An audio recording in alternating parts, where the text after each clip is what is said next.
और दास की मान्यता ऐसी है कि भगवत कृपा से, संत कृपा से, आपके जन्मांतरीय संस्कारों से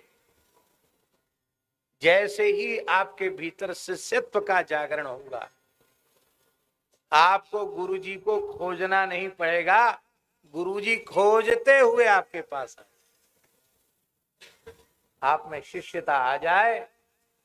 न व्यास जी कहीं गए हैं, न वाल्मीकि जी कहीं गए हैं, न देवर्षि नारद जी कहीं गए हैं, कोई महात्मा कहीं गया नहीं है।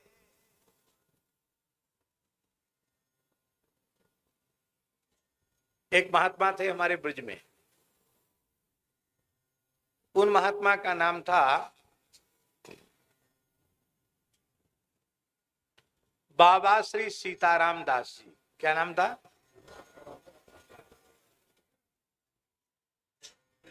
ब्रज क्षेत्र में ही एक विप्र कुल में उनका जन्म हुआ था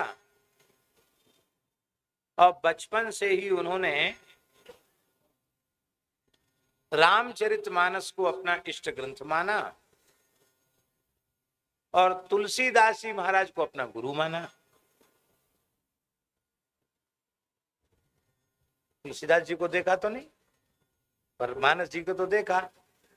तो रामचरितमानस को गुरु का उपदेश माना और गुरु गोस्वामी तुलसीदास जी को माना। और गोस्वामी जी के रामचरितमानस के माध्यम से उन्हें प्रेरणा मिली कि सर्वोपरि राम नाम है। वो महाराज पाठ करने लगे, राम नाम का जप करने लगे।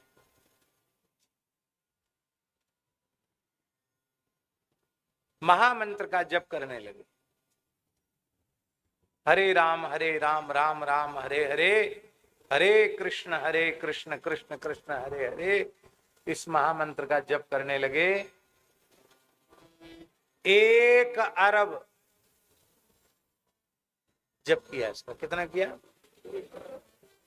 1 अरब ऐसे नहीं जैसे हम लोग चतुराई करते हैं कि हरे राम राम राम हरे हरे, हरे कृष्ण कृष्ण कृष्ण हरे हरे, 16 हो गए।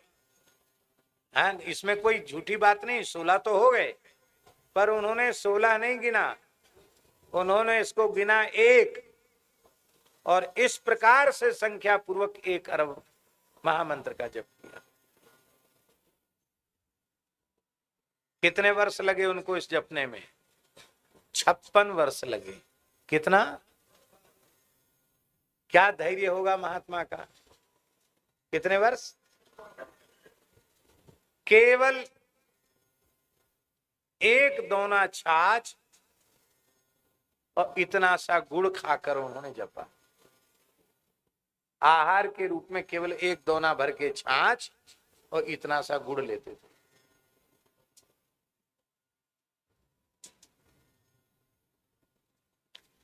चेला वेला किसी के नहीं बने थे, मानते थे तुलसीदास जी को गुरु। और सब कुछ वहीं होने लग गया। देवी देवताओं का दर्शन, ऋषि मुनियों का दर्शन, बड़ी बड़ी विचित्र अनुभूतियां उनको होने लगी नाम जपते जपते। आज भी हमारे ब्रज में झाड़करी जंगल है।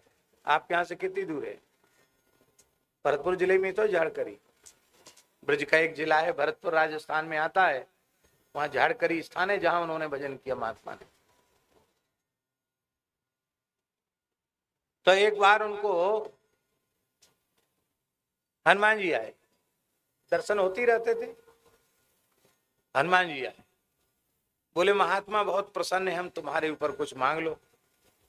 बोले जैसे आपने हमारे गुरुजी को चित्रकूट में सीताराम जी का दर्शन कराया था, ऐसे ही आप हमको भी दर्शन करा दीजिए। तुलसीदास जी को चित्रकूट में दर्शन कराया था, हमको भी करा दीजिए। हनुमान जी बोले बैठो मेरी भुजा पर। ऐसे हनुमान जी ने हाथ कर दिया, बैठो मेरी भुजा पर। बैठ गए भुजा पर। आंख बंद करो, आंख बंद कर ली। खोलो आंख। आंख खोले तो चित्रकूट में खड़े। कहा? ब्रज में थे और आंख खोलो तो चित्रकूट में खड़े। बोले ये कामता नाथ जी हैं, कर लो दर्शन। तो महाराज जी, शास्त्री जी, पूरे राम दरबार का दर्शन, राम जी, किशोरी जी, भरत जी, लक्ष्मण जी, शत्रुघ्न जी, हनुमान जी, पूरा दरबार। और तो और वहां उनके गुरु जी भी थे, बोलो भक्त वत्सल भगवान की। तुलसीदास जी भी वहीं थे।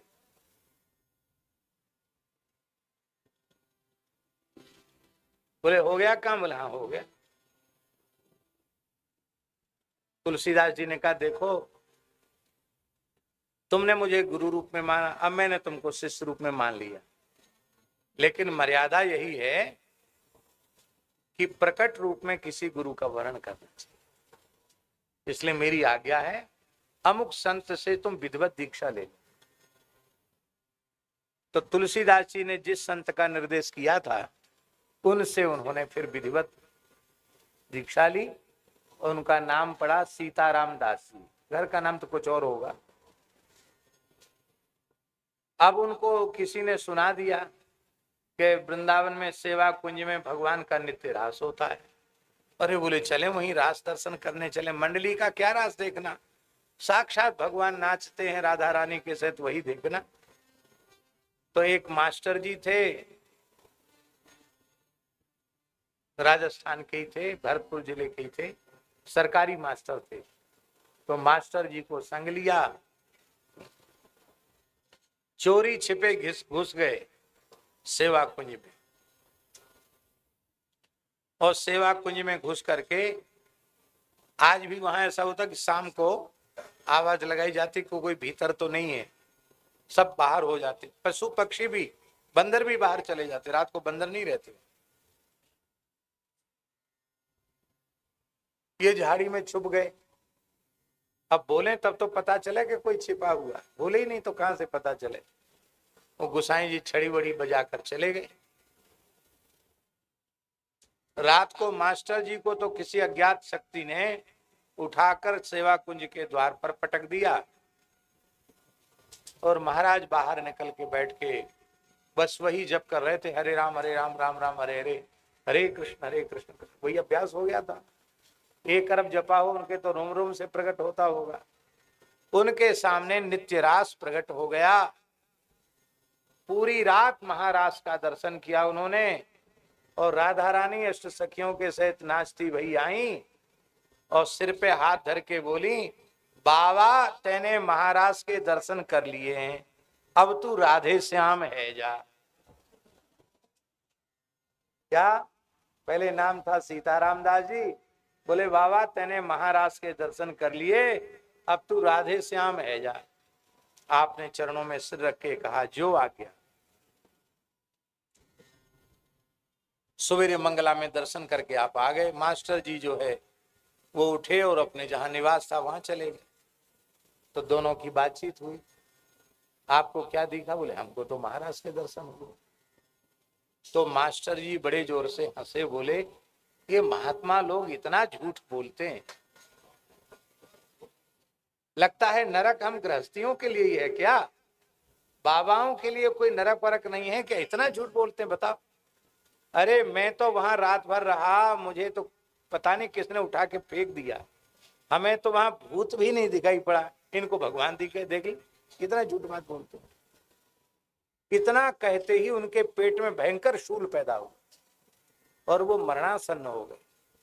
तब बाबा ने राधा रानी से रोकर प्रार्थना की कि ये तो बेचारे ब्राह्मण देवता हैं, मास्टर जी हैं, इन्होंने संदेह किया है, सो इनको इतना कठोर दंड न दो, आप इनको क्षमा करें। तब जैसे तैसे उनके प्राण बचे।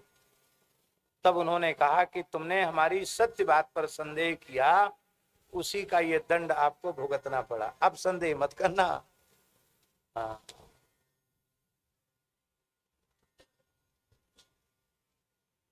ये बात हमने इसलिए बता दी कि उन संत के भीतर शिष्यत्व का जागरण हुआ तो कोई विश्वास करेगा 500 साल पहले तुलसीदास जी हुए, और तुलसीदास जी भी उनको मिल गए, और भगवान भी मिल गए, हनुमान जी ने उनको दर्शन करा दिया। तो आपके भीतर शिष्यता हो तो गुरु जी आपको खोजते हुए आ जाए। इसलिए यच्छ्रेयस्यान् निश्चितम ब्रूहि तन्मे शिष्यस्ते हम शाधिमाम त्वाम प्रपन्नम।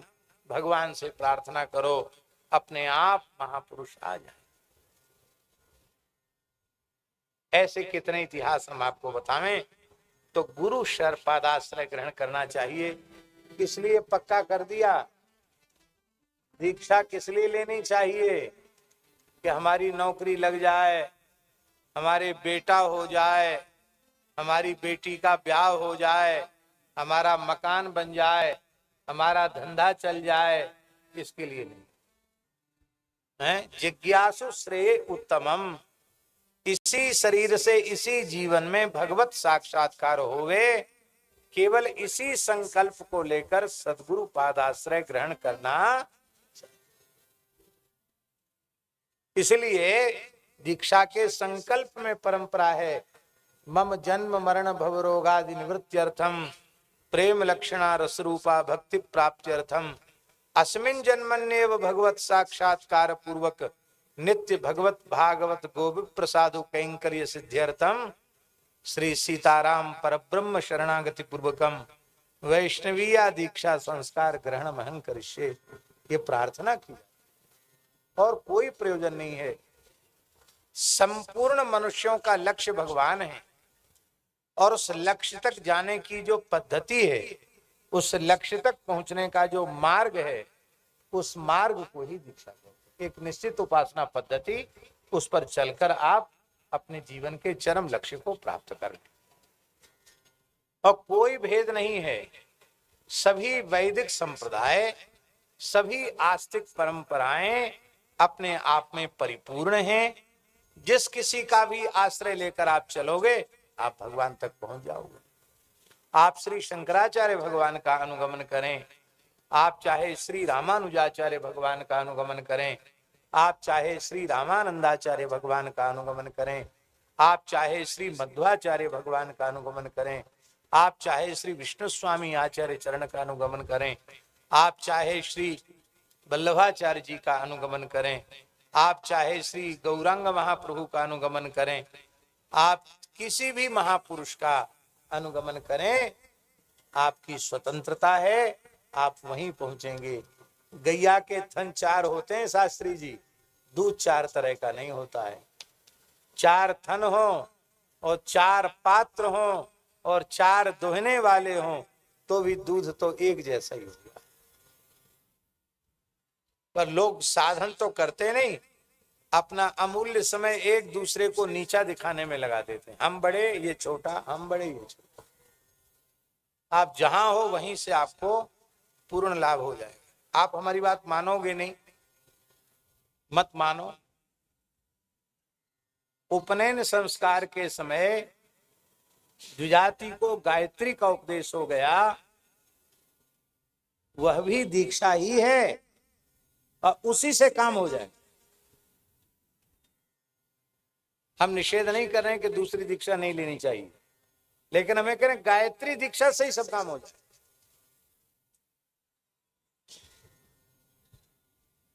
लेकिन न गायत्री में श्रद्धा, न गायत्री को उपदेष्टा गुरु में श्रद्धा, तो बिना श्रद्धा के कैसे काम बनेगा? नहीं बनेगा बिना श्रद्धा के काम। तो गुरु की शरण ग्रहण करे और गुरु की शरण ग्रहण करके क्या करे? भाग के जाए नहीं, उनके चरणों में रहे और वहां विधिवत भागवत धर्म की शिक्षा ले। जगने से लेके सोने तक, सोने से लेके जगने तक वैष्णव का, भागवत का आचार कैसा होना चाहिए, इसकी शिक्षा ग्रहण करो। है तो बहुत ऊंची चीज। इस प्रकार के भी विद्यालय होने चाहिए जिनमें भागवत धर्म की शिक्षा की व्यवस्था हो। कहीं नहीं है। अब वो पंजीकृत विद्यालय नहीं होंगे, वो विद्यालय तो किसी भागवत के चरणों में रहकर ही उस भागवत धर्म की शिक्षा को प्राप्त किया जा सके। तो वहां ये प्रबुद्ध जी ने बताया।